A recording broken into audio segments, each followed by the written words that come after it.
Good afternoon, Miami. Hello, hello. Good afternoon, Miami. It's just this? Okay, can everybody hear me? Okay, got freaked out by all these. I'm triple mic'd. Okay, so I guess they got the, do they have my, okay, so I apparently got my slides a little bit late, so you're just going to see that. I'm at Michael Terpin, spelled that way, on Twitter and on Telegram, and if you want to tweet me, it's on Twitter, and if you want to go and be part of some events that I'm going to talk about later, send me something on Telegram. So I'm going to talk about the evolution of NFTs. And as I mentioned, it's from rare Pepes through the MetaVerse, but really, in the beginning, as you know, there was Bitcoin. And Bitcoin begat colored coins. Anybody here remember colored coins? So this is really for OGs. I got into this space in early 2013, and that was still a hot topic. It was, how can you take a Bitcoin that may be worth, say, $50 at the time, and a year earlier it was worth $4 or $5, and create a whole world out of that Bitcoin, because there's 100 million Satoshi. So you could own one $5 Bitcoin, and you could make an entire game out of it. You could go and just take the field and say, this one's red, this one's blue, this one's a frog, this one's a carnival. And it was kind of a cool concept, but these days with gas prices, wouldn't work too well. Also really wouldn't work too well for interface. But then came Counterparty, which was built on top of Bitcoin. It was asset layer, came after Mastercoin, which I founded BitAngels along with David Johnston. That was our first ICO. That was actually the first ICO of all time in 2013. And Counterparty basically was at one point, 1/3 of the top 100 coins were built on Counterparty. And one of the things that was kind of cool was you had a game. It was called Rare Pepes. Anybody here remember Rare Pepes? Can anybody still find their Rare Pepes? I thought so. I was sure looking for mine. I got my Counterparty wallet hacked many years ago. And, you know, at NFT NYC this year, Mint Goldust, which is a company that Transform works with, had a $50,000 sale of a rare Pepe during the summer, and then a $500,000 for a rare Pepe in November. So these things are going up in value because of scarcity, because a lot of people lose them, and also this historical provenance. So if I had some slides here, my next slide says how CryptoPunks became the degen Rembrandt. So really, since we moved from a world of Counterparty, which barely exists anymore, because Bitcoin fees went up, now everybody said, oh, well, let's if Bitcoin fees are too high, let's go to Ethereum. They have really low fees. Then, not really so much now. So this is the perpetual motion machine of people going to do layer ones and layer twos for both utility and as well as for fees. And so CryptoPunks originally were free. They were given away, 10,000 of them. And they got the resale value put in. And there were still these 8-bit characters that kind of looked weird and this and that, but they become sort of the symbol. If you're really cool in the space, you get one. You ideally got one back in 2017, but you know, if you even got one in 2019, you didn't pay that much for them. When I spoke at the NFT NYC in early 2020, there was only 300 or 400 of us there versus 8,000 last year. I remember like saying, why is everybody going crazy when everything's going up to like $4,000 or $5,000 for CryptoPunk? Well, now it's 500,000. I guess rule of thumb is if everybody's going crazy on something, you should at least buy one. So really, you know, a lot of these things, it's hard to tell if they're transitional FOMO or if they're lasting value. And that, as an investor, is really what you have to do your own research, they say. But a lot of this is about community. And you heard it in the last panel about, hey, a private club you can join for $60,000. Hey, that's less than joining the Bored Ape Club. You could join the Bored Ape Club for $200 when they first came out. And now it's maybe $200,000, $300,000. You can hang out with other apes, people who maybe bought it $200 or maybe bought it $200,000. This reminds me of the early days of Twitter. In the early days of Twitter, which I'm sort of an early adopter of a lot of technologies, I actually had an assignment at my prior company, Social Radius. We were one of the early social media firms, to go and do social media marketing at Live Earth, which was in Wembley Stadium. It was sort of a kind of a Live Aid, except for the environment. In 2007, Twitter was still brand new, and the top 10 influencers that everybody was like foaming to get to retweet them were Kevin Rose from Dig, Robert Scoble, the founders of Twitter.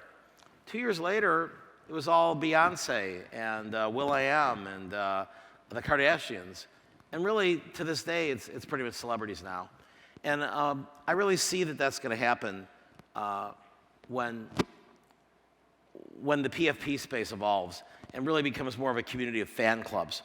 At Consumer Electronics Show, where we launched our first NFT Carnival and had Scott Page from Pink Floyd play a concert, and we ended up having a number of different projects present themselves. We got a lot of people to come because of the attraction of the music. We're going to be holding a NFT Carnival at later tonight.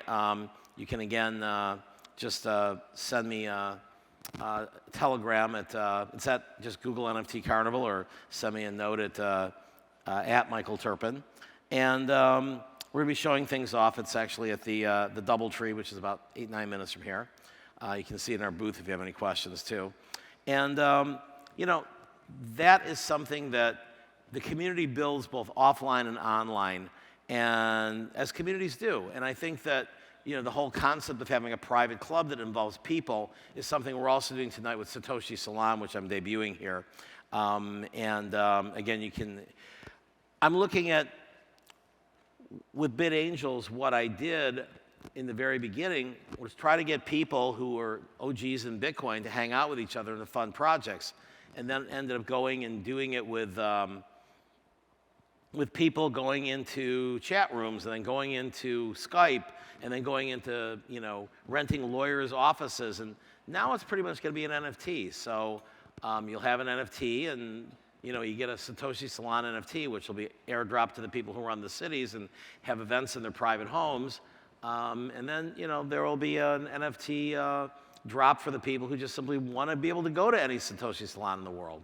And there'll be ones for Miami and for Las Vegas and for Moscow. There'll be another series. And so I see in the next year or two that all these offline events are going to have NFTs for inclusion in things that are not just hanging out with other Bored Apes. You'll have bored jet owners.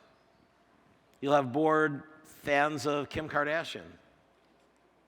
I think that's probably an oxymoron. But really, Bored Apes changed the equation of value for NFTs. And the reason they did, in part, was there's so much innovation that happened there. The fact that they let you have your rights of IP to be able to take your one of 10,000 and do anything you wanted with it. I mean, when Hollywood, as I said, which is going to sort of take over the NFT space at some point, probably sooner than you think, as well as brands, what happened with Bored Apes was they didn't go and make a deal with an agent the way that the CryptoPunks did. CryptoPunks, Larva Labs made one deal with one agent for the entire series. One Bored Ape, I think it was called Benny the Valet, has a deal with an agent to make a series over one Bored Ape. Another Bored Ape, Metasaurus, went and morphed it and made its own series. So the amount of creative energy that can go into the NFT space is just beginning. Imagine the early days of social media when it was Friendster. That's where we're at. Imagine the early days of the web before they had audio, before they had video. We've gone now from $2 million in NFT sales in 2019 to $30 million in 2020 to $50 billion in 2021. Those are faster numbers than you know, happened to Bitcoin when it was $1 and grew to 1,000. It didn't grow that fast. Same thing with Ethereum. So this is really an exciting space, and I like to refer to it as BB and AB, before and after Beeple. Really, right? I mean, when Beeple sold for $69 million, every single musician, artist, anybody in the creative space said, "Huh? My stuff's better than that."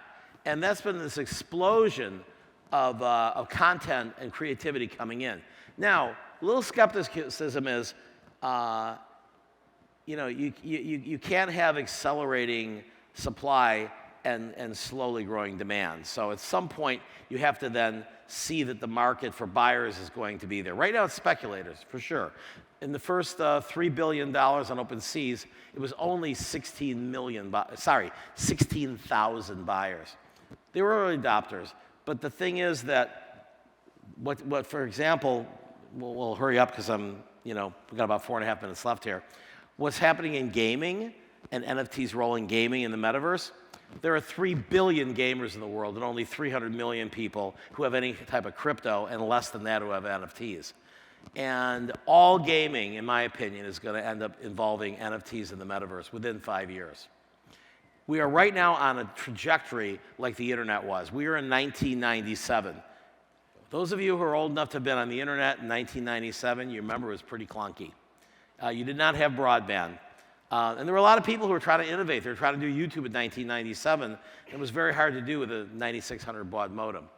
All of a sudden, you end up having, in 1995, I remember, actually 94, I think it was, having a conversation with a gentleman at NBC. He said, NBC will never, ever be on the internet because my mom is not going to put a second modem in her home, a second phone line for a modem. She's not going to want to get woken up in the middle of the night going, and everything's so slow, it takes an hour to download anything. Well, 25 years later, here, Mom, have an iPad, watch Netflix. And so that's what's going to happen with NFTs. That's what's going to happen with blockchain. We're going to have 4 billion people on blockchain within the next 20 years, and they're all going to be on NFTs.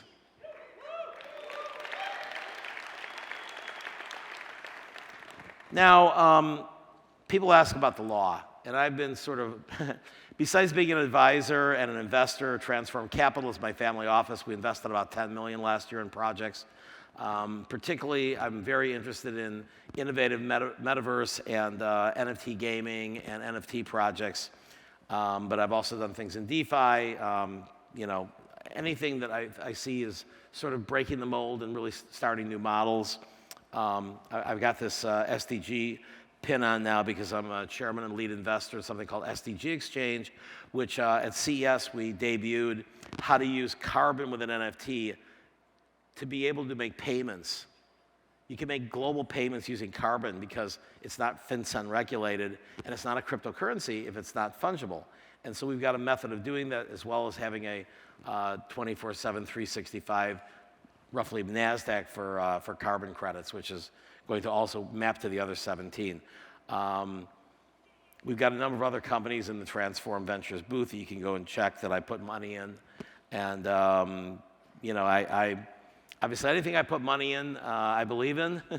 And so my focus right now is really finding great companies and helping advise them and then helping fund them and get them to the next level. The law on NFTs is fairly simple at the moment. Basically, don't be a security because you can still make anything into a security if you have an NFT and say, hey, it's paying dividends. All of a sudden, by default, you become a security. There's some other things. Metaverses, I think, are going to be taking over the branding space of all corporations. You can't think of remember when Second Life came and went? Right? Everybody had a storefront until they realized that nobody came other than kids would come in and send cascading rows of penis avatars after them. And then they said, no, we don't want that. So we have the same opportunities and the same risks in the metaverse. I'm hoping we're going to be a little bit more judicious in how we do things these days. And I think there's just a much, much deeper talent pool developing these days. I think that's pretty much all the time I have. There are a few more things I wanted to say, but I'm at the Transform Ventures and NFT Carnival booth. We're sponsors of the NFT Gallery, and like I said, I have a couple of events tonight. I live in Miami. I'm actually the first person to move from the crypto space to Puerto Rico in 2016, but I also spent a lot of time here. I have a condo in Miami in Midtown, and we're holding a couple events in that building. And again, at Michael Terpin on Telegram if you got more information, or stop by the booth, and thank you very much for your time. All right, Michael Terpin! Very nice. You all right, buddy? Okay. All right. Hey. All right. I want to invite everybody who's over here. Why don't you guys come on in and have a seat? Come on, guys. Everybody standing room over. Come on over.